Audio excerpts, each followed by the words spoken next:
Pues aquí seguimos llevando la conferencia de prensa matutina de Palacio Nacional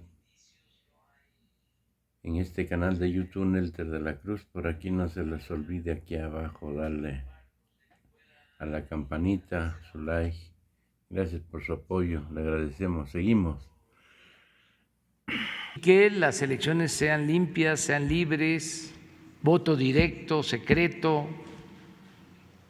buscar inclusive algunos cambios, desde luego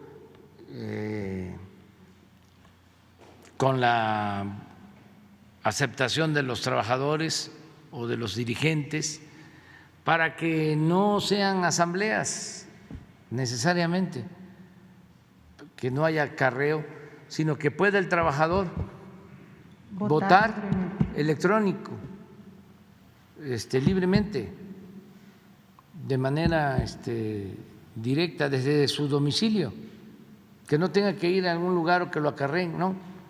Tiene su ficha, eso en el Sindicato del Petróleo se sabe, ¿sí? Nada más se busca un mecanismo para que en una semana se esté votando de manera electrónica, con candados, ¿no? De que no haya alteraciones, libremente vote. Y claro que tienen derechos las mujeres iguales que los hombres, iguales. No tienen por qué ser excluidas las mujeres que quieren ser dirigentes en un sindicato. O sea, es para hombres y es para mujeres. Y observación externa. Esto lo está viendo la Secretaría del Trabajo. Se creó un instituto con este propósito. Además, hay ahora el compromiso adicional por el Tratado de Libre Comercio de que debe de haber democracia. Acaba de haber una impugnación, una planta automotriz, porque no fueron limpias las elecciones. Y se coincidió, nosotros estamos de acuerdo en el reclamo que hicieron sindicatos de Estados Unidos al gobierno de Estados Unidos y transmitidos esos reclamos a México, y los aceptamos y estuvimos de acuerdo. Ya lo habíamos nosotros contemplado con anticipación. Y se tienen que reponer esos procedimientos. Tiene que haber democracia sindical. Entonces, eso es lo que puedo comentarte. Sí, muchas gracias. En una segunda pregunta, señor presidente, no le comenté, venimos de Tabasco, somos una gaceta petrolera y estamos muy pendientes de todo lo que está sucediendo allá en base a la refinería Dos Bocas y todo. Hemos visto el avance, porque no es lo mismo una investigación de escritorio a una persona o una investigación de campo, ¿no? Quiero comentarle que dice en su gobierno. Durante su gobierno se están sentando las bases de un México con mayor soberanía en cuanto al petróleo y sus derivados. Usted ha mencionado en repetidas ocasiones que la construcción de la refinería Dos Bocas asegurará nuestra soberanía en el ámbito de compra de combustibles. Esto permitirá sostener los precios de la gasolina una vez que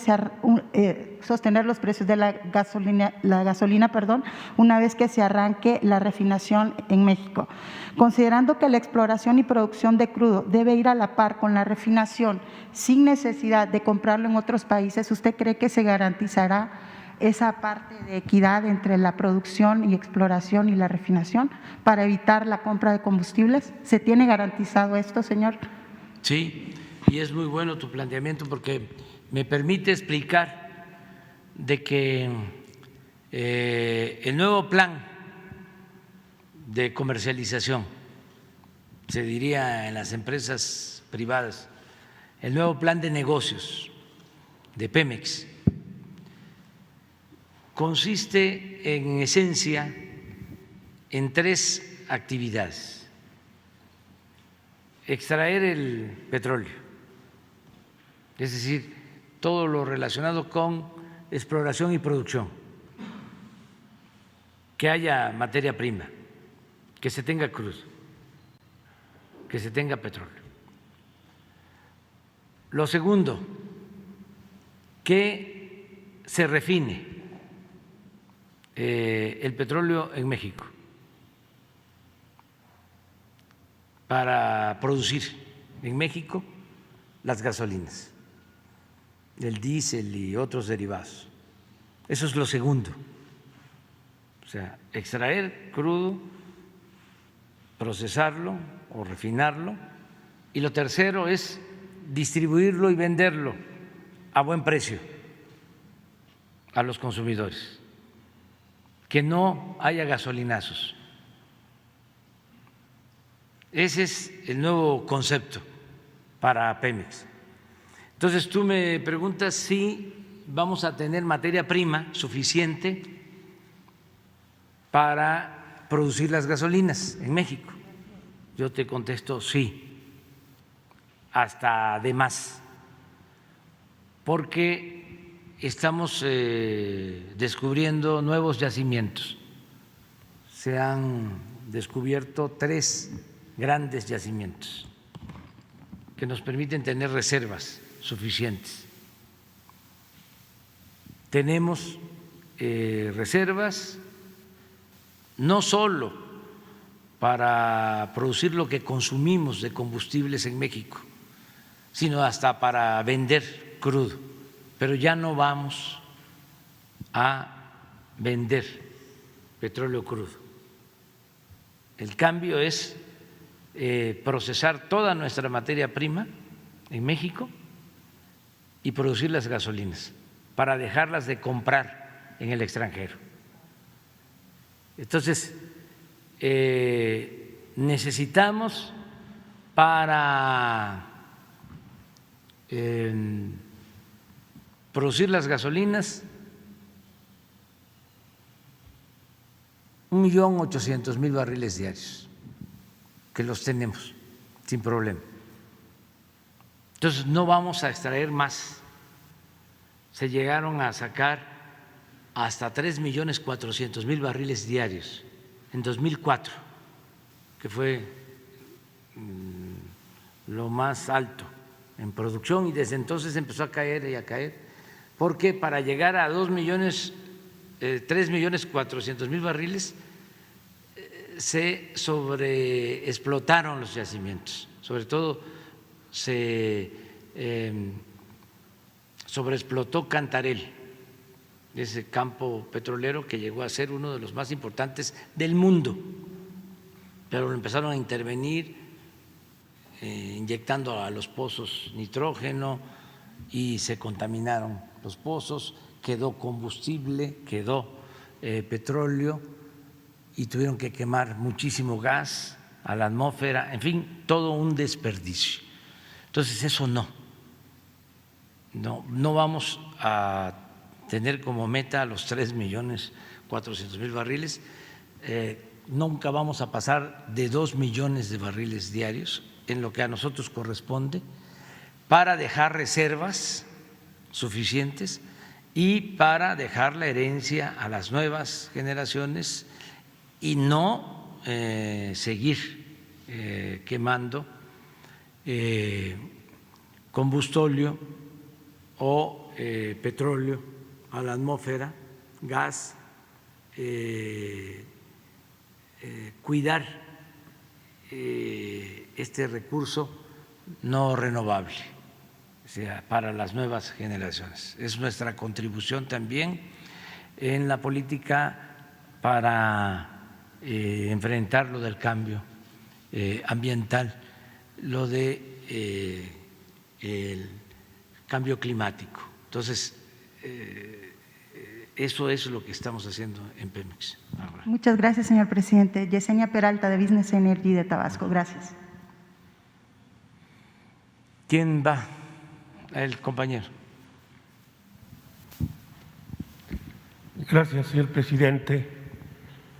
Álvaro San Juan, de Radio y Televisión de la Universidad Juárez del Estado de Durango.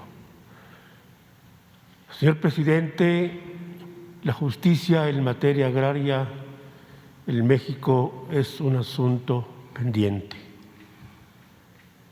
Usted mencionó hace un momento a Carlos Salinas de Gortari. Vino a la memoria cuando reformó el artículo 27 de la Constitución. Dijo, ya no hay tierras que repartir, y en contraparte se crearon los tribunales agrarios, los unitarios y el superior de justicia, pasando a ser ellos, en lugar del presidente, la máxima autoridad agraria en nuestro país. Los grupos ejidales, las comunidades son considerados grupos vulnerables en tratados internacionales del que el Estado mexicano forma parte, señor presidente. Sin embargo, a la hora de aplicarse la justicia, de hacer justicia, no se refleja en la realidad. Hay un conflicto actualmente en Durango, un estado que usted conoce muy bien porque lo ha recorrido en varias ocasiones. El empresario Jorge Sarabia Castillón ha demandado al ejido San José de Tuitán del municipio de Nombre de Dios, donde pretende despojarlo de 10,000 hectáreas al ejido. No obstante que el ejido tiene más de 272 años de la posesión y también amparadas con resoluciones presidenciales como la del 29 y ampliaciones de 1935. El empresario Jorge Sarabia Castillón tiene un historial de despojos en el Estado, en complicidad con el notario público número 1 del Estado de Durango, Javier Guerrero Romero, que por cierto es en este momento el presidente de los notarios públicos en el Estado. El Tribunal Unitario Séptimo en el Estado de Durango falló a favor la demanda que interpuso Jorge Sarabia. La sentencia salió a favor firme, a favor de los ejidatarios del ejido San José de Tuitán, señor presidente. Los abogados de Sarabia interpusieron un recurso de revisión ante el Tribunal Superior Agrario como corresponde, pero creemos la resolución del Tribunal Superior Agrario, con toda honestidad, señor presidente, revoca la sentencia del magistrado del tribunal en Durango y le ordena reponer el procedimiento para volver a medir las 10,000 hectáreas que reclama Jorge Sarabia, sin tener, y quedó demostrado en la sentencia, señor presidente, no tener interés jurídico ni tener legitimidad para estar en el proceso. Con esta revocación de la sentencia que hace el Tribunal Agrario Superior, le da el interés jurídico a quien no lo tiene y nunca lo pudo demostrar porque no es dueño de nada el señor Sarabia. Y el Tribunal Superior Agrario nos ha elegido, ha actuado de esa manera, señor presidente. También interpusimos, los ejidatarios, el ejido de Tuitán se interpuso una demanda de amparo radicada en el tercer juzgado de distrito con sede en Durango. Tenemos más de 3 años y medio, señor presidente, esperando que el juez haga y lleve a cabo la audiencia constitucional del caso, porque es un juicio de amparo. La ha diferido en 20 ocasiones y le hemos dicho la razón y siempre pone pretextos. El ejido no ha sido responsable de que en tantas ocasiones, 3 años y medio, una audiencia constitucional se difiera, señor presidente. Sentimos que los campesinos de este país, los núcleos ejidales, también son víctimas de otras empresas extranjeras. Usted conoce esos temas, señor presidente. Lo que queremos nosotros es hacer de su conocimiento, que, le repito, la ley y la justicia agraria en México y en muchos ejidos del país está pendiente. Los tribunales están llenos de denuncias. Cualquiera puede denunciar a un ejido para quitarle sus propiedades. Sin embargo, como los tribunales no pueden desechar las demandas, ahí están las consecuencias. Por eso queremos hacer conocimiento de usted, señor presidente, de este conflicto agrario en el estado de Durango. Muchas gracias, señor presidente. Sí, si te parece, se ponen de acuerdo con Jesús, le voy a pedir al procurador agrario de que atienda este asunto y que le dé seguimiento para que haya justicia, si te parece. Me parece bien, señor presidente. Nosotros vamos a estar pendientes Gracias, señor sobre presidente. este caso. Tiene que ver esto también para los jóvenes. Tiene que ver con la política neoliberal. El ejido es fruto de la Revolución Mexicana. En el Porfiriato, pues como todos sabemos, la tierra estaba acaparada. Eran muy pocos los dueños de las tierras. Habían grandes latifundios. En Chihuahua, el señor Terrazas tenía casi 3 millones de hectáreas. Por eso se decía de que Terrazas no era de Chihuahua, sino Chihuahua era de Terrazas. Pero esto se repetía en Durango y en Tabasco y en todos lados. Por eso fue la revolución. En el caso de Morelos, la hacienda de el hospital que estaba cerca de Anenecuilco, pues era un gran latifundio, cañero. De ahí surgió Zapata, porque la hacienda, para sembrar más caña, invadía las tierras de los pueblos, que tenían títulos desde la época colonial, y se les invadían las tierras. Y como en el Porfiriato, los gobernadores los ponían los hacendados, cuando la gente de Anenecuilco, los campesinos, iban a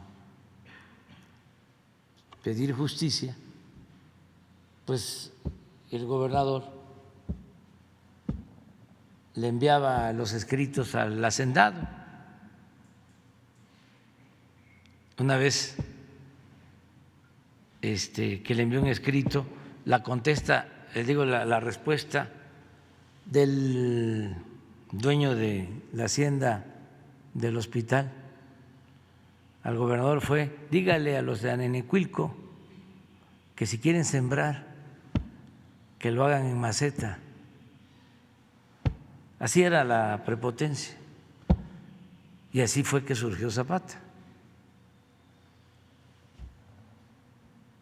Entonces, luego con el general Cárdenas, pues se llevó a cabo el reparto agrario. Desde antes, pero fundamentalmente con el general Cárdenas, él entregó 18 millones de hectáreas a 1 millón de familias campesinas y se constituyó el ejido, y se siguieron entregando tierras hasta que llegó a ser más la propiedad social que la propiedad privada, y no habían latifundios, o eran pocos los latifundios que quedaron después de la revolución. Hay casos como el de Oaxaca, en donde el 85% hasta el día de hoy de la tierra de Oaxaca es comunal. El 10% es ejidal y el 5% es privado. Por eso, cuando se dice cómo es que en Oaxaca mantienen sus costumbres, sus tradiciones, sus culturas, porque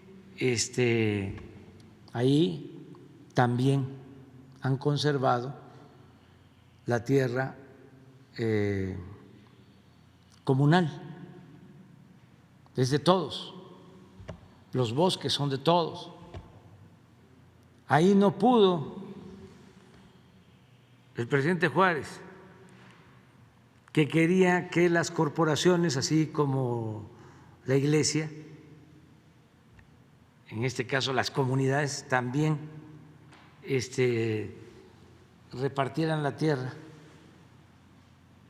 en porciones, que se privatizara la tierra. Ese era el proyecto liberal. Y Porfirio Díaz, bueno, pues tampoco pudo, porque ahí era muy difícil, y lo que planteaba Porfirio Díaz pues era que todo se consideraba tierra nacional, la tierra de los pueblos, las decretó como terrenos nacionales y los deslindaron los terrenos y los entregaron a los grandes latifundistas. Bueno, en Oaxaca no pudieron, ni el presidente Juárez ni el presidente Porfirio Díaz. Ahí la tierra es comunal y eso ha fortalecido mucho las culturas de los pueblos, entre otras cosas, ¿no? ¿Qué pasa con la entrada del neoliberalismo? Deciden poner de nuevo las tierras ejidales al mercado, privatizar el ejido. Eso fue la reforma al artículo 27 en el gobierno de Carlos Salinas, y empezó el acaparamiento de nuevo de las tierras. Ahora hay grandes empresarios que son ejidatarios con miles de hectáreas a partir de esa reforma, y despojos a ejidatarios, a comuneros, sobre todo en tierras para el turismo, que eran tierras comunales, ejidales. Cuando Calderón se quiso desaparecer todo lo relacionado con el ejido, ni la palabra ejido querían que existiera. Entonces, pues nosotros lo que estamos procurando es que se conserve la propiedad social y que no haya despojos y que los tribunales no estén en manos de gentes corruptas, porque muchos funcionarios de los tribunales agrarios se prestaban a estos despojos, ¿sí? Y no tomaban en cuenta a los campesinos, y todo eran influencias, y hasta la corte protegía a los grandes, a los potentados. Eso ya está cambiando. Entonces, no nos vamos a meter a modificar leyes y eso, nada más procurar que haya justicia, que no se cometan injusticias, que no haya despojos. Lo que logramos hacer con los departamentos del Infonavit, que desalojaban a la gente, los despojaban, y decidimos ni un despojo más, ni un desalojo más, y no ha habido un desalojo desde que estamos en el gobierno. A un trabajador, a una familia que tiene un departamento en el Infonavit, lo mismo, o sea, que paremos eso y que haya justicia. Ya nos vamos a ver mañana, ¿no? Si les parece. Se me olvidó mi reloj y no sé qué horas son. ¿Ah? No, nos pasamos. Bueno, nos vemos mañana. Que la pasen bien.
Terminó.